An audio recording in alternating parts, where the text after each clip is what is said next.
We're going to be doing a full roast today. I'm going to get that started right now. The point of me roasting this coffee is not to show you how to roast a certain profile.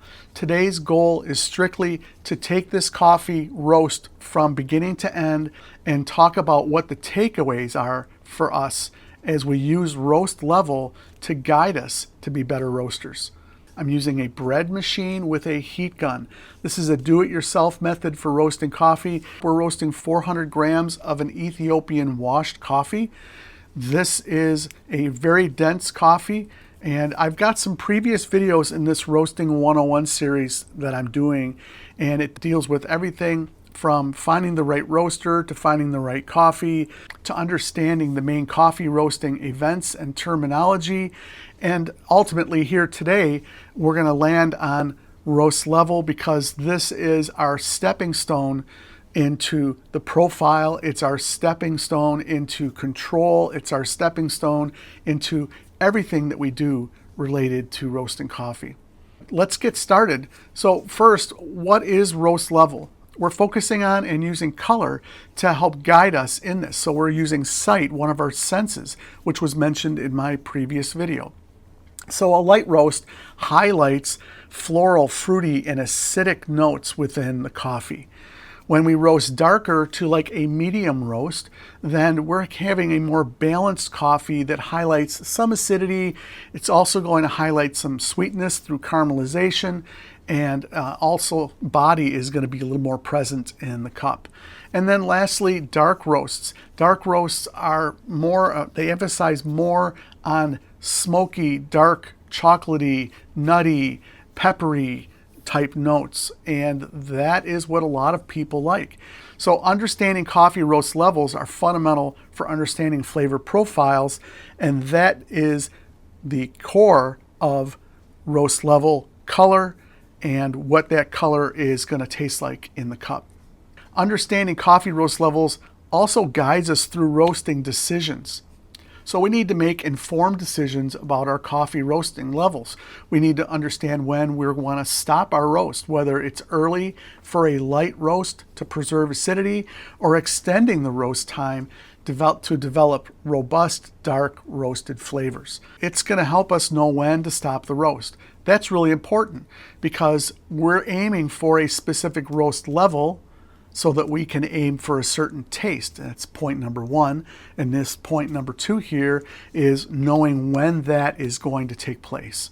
So understanding your coffee roasting levels is really important. It helps us avoid common mistakes.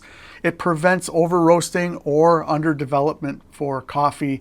These are really important concepts. They sound basic, but a lot of coffee roasters make mistakes as simple as letting the coffee go a little too long or dropping the coffee a little too early. These are really easy mistakes to make. All right, taking a look at the coffee, you can already see the color changing in this coffee. It's gone from that green to that yellow. And as we mentioned in my previous video, aromas start to take place. So we're going to start smelling some sweetness, and we're starting to smell kind of a bready, yeasty smell.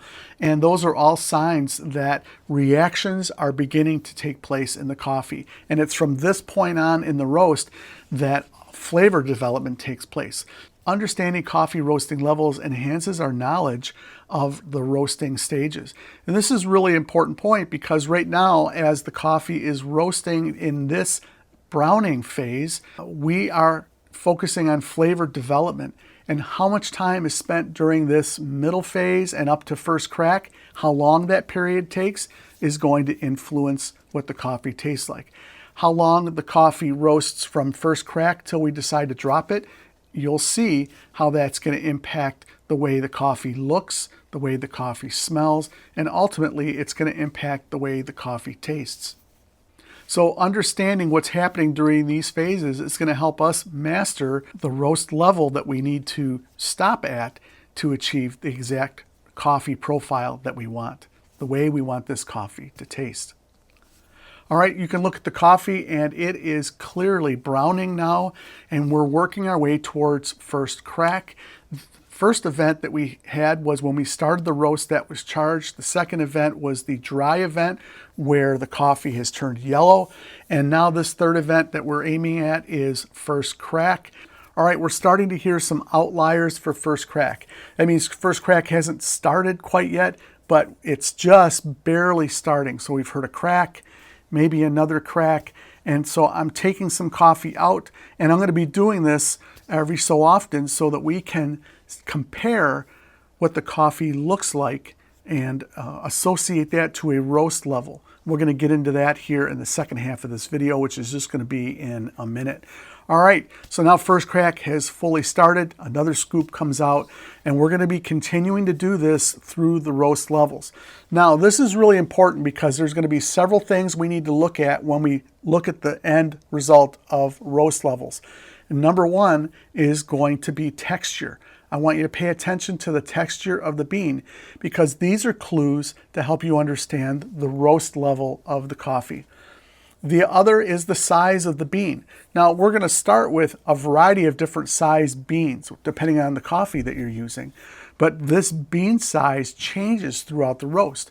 It becomes larger as we go further into the roast. And that's because we are starting with a very moist and dense bean, and we're removing that moisture and removing that density. And so the structure of the bean swells, and you're going to see physical change in the way that the bean looks in size and, of course, as I mentioned, texture. And then you're going to be looking at color. We're going to be comparing the color of the coffee. You'll notice that there are a variety of colors. Of course, it's going to get darker, but you'll also want to look at roast level consistency or the color consistency within that roast level. Okay, and now it's time for us to lay the coffee out and to take a close look and look at the attributes of our roast level that I just discussed with you. And I'll have those on the screen as a reference. Let's take a look at the first sample that we pulled, and this was at the very, very early stages. It wasn't even really officially first crack, and you'll notice that these beans are small.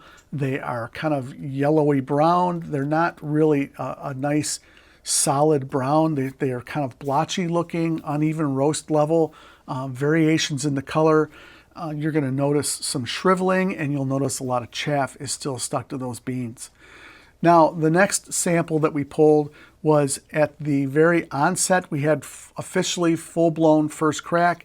We pull those beans, we look at them here, and we see that they're a little more brown. There's still variation in color. There's still some chaff attached, and that there is still some shriveling or some what they call mottling or texture on the bean. That is totally normal. So from first crack to the end of our roast, anything from first crack is considered fully roasted coffee. And now we're just dealing with the preference of roast level. And again, as I mentioned in my second point, and that is the acidity is going to be most bright here at this very early stage. And from this point on, the further we go into the roast, the acidity will start to dwindle a little bit, and we will start to get more of that balanced cup that we talked about for like a medium roast. We're headed towards a medium roast the further we go into this roast, and you're going to see the bean size increase and the texture will start to smooth. Let's take a look at the next sample. This is right in the midst of first crack. The coffee is a little darker. The beans are a little less shriveled. There's a lot less chaff that's stuck to the bean here, and the bean size has a notable increase compared to our first and second sample. All right, so now we're looking at a solid medium range, and this you can see is hardly any chaff is stuck to it. It's a more consistent color of brown. The texturing is very little. We're actually starting to see a little bit of smoothing going on, and the bean size has increased. This is what you would look at as a balanced cup of coffee. If I had to guess at a moisture weight loss on this coffee at this point, we're probably about 14.5%.